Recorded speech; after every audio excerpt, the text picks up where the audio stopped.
Hey everyone! We made some incredible progress this weekend. We finished our kitchen with countertops and all.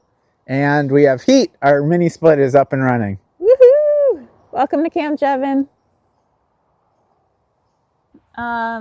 We've completed all of the projects that we had this weekend, which is amazing because this week started out with both of us in kind of severe burnout.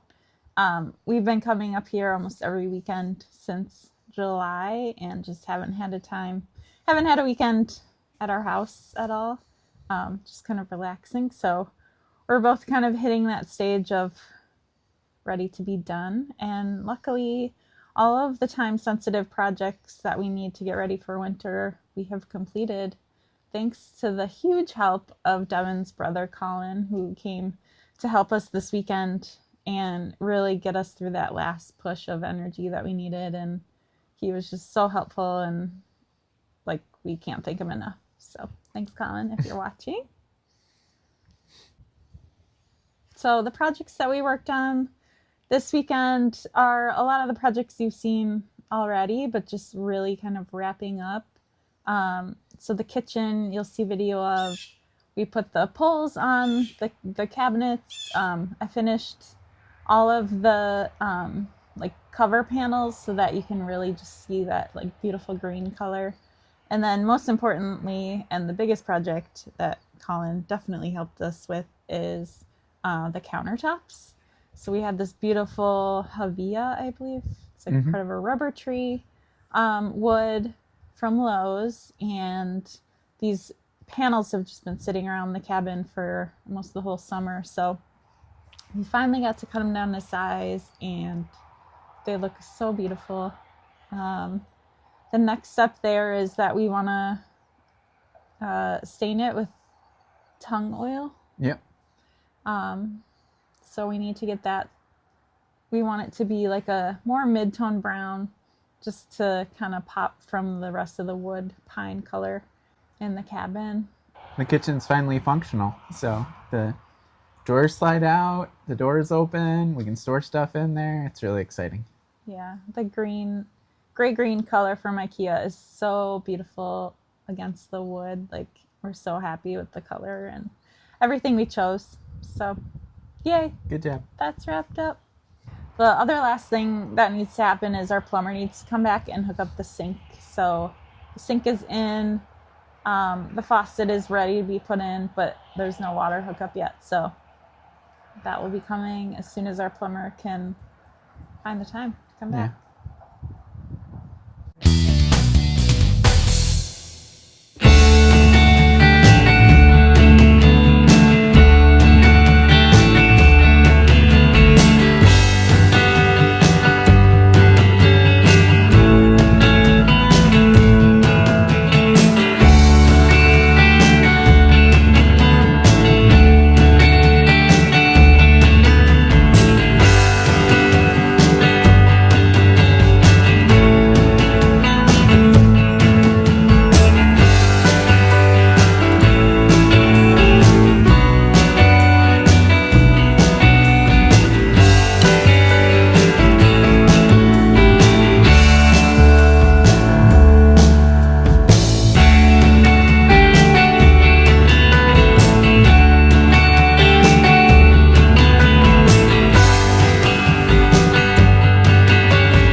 So we came up on Thursday night because it was going to be below freezing, and we didn't have we had some electric space heaters, so we didn't have any really consistent heating in the cabin.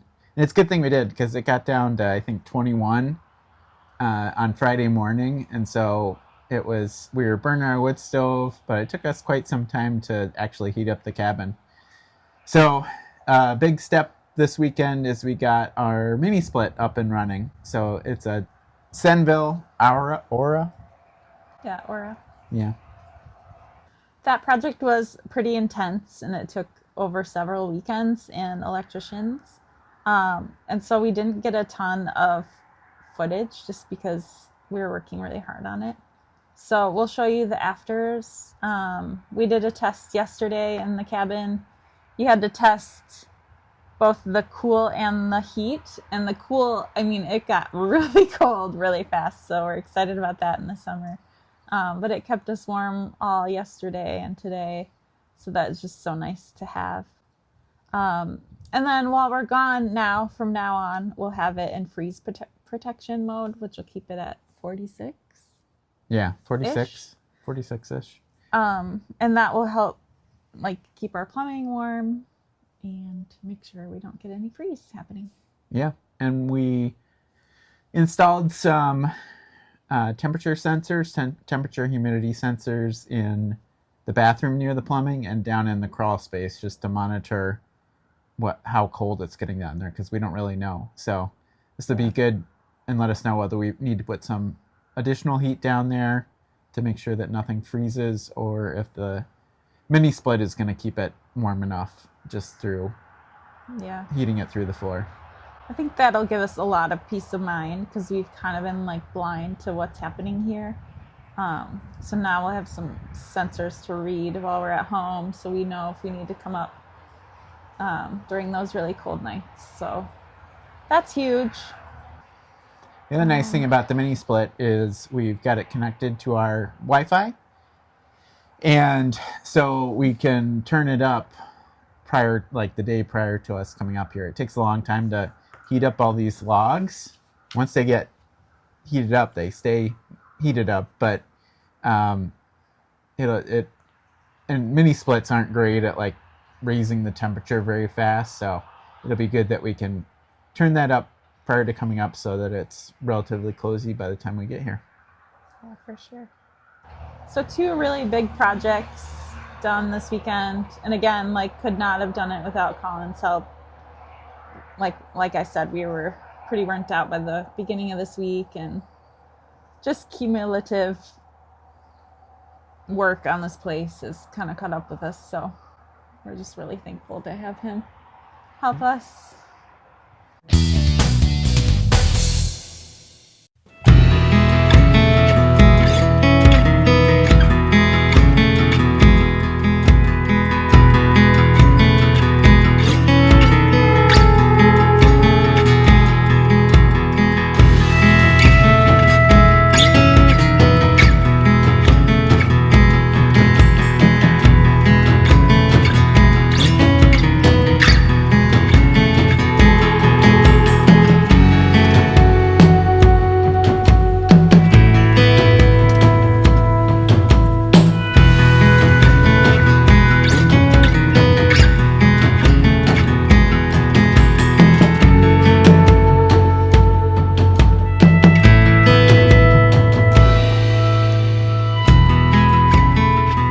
So our mini split is installed and working. We have a few last steps that we want to do just to prepare it.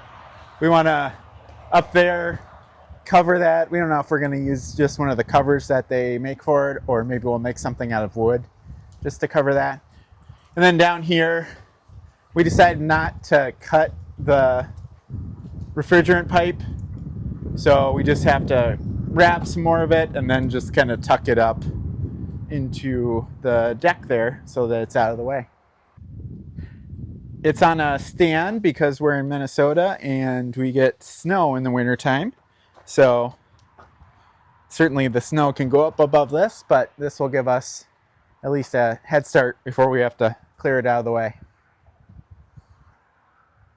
And then you'll also see some video of us continuing to wrap some of the trees from the beaver damage. Um, not not to the extent that we've seen, but there are some trees that had some little scratch marks or bite marks, so we wrapped those. Definitely see a lot of beaver activity around dusk every night, and they certainly let us know they're around. It's pretty cool. I mean, it's cool to have beavers around, but it's like, don't take down our trees. And then, speaking of taking down trees, we did also take down, like Devin said, a tree that was in kind of a precarious position, hanging over a trail. We didn't want that to fall on anyone, so we tried to help it slowly go down, and we'll be cutting it with a chainsaw another weekend. But all these things are finally like not time sensitive, which really reduces our stress, which is really nice because we want to love this place. We don't want it to feel like work. So yeah, we're lucky.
This tree right here had caught up on some other trees, so it was hanging a little precariously. So we got it part of the way down, and at least it won't hit anybody now. We just need to cut it up with the chainsaw. More firewood. All right, so we've been noticing that we have quite a bit of iron in our water, and we just want to make sure that it's safe since we're on a well. So we've got a test, and we're going to fill this up with some water and take it to a lab for testing purposes. So kind of interesting. We'll see how this goes. I'm supposed to fill it up 3/4 of the way.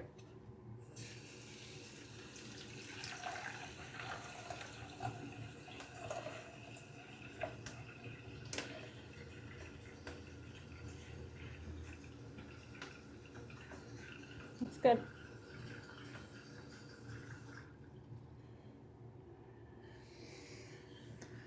So we'll send it in and let you guys know the results.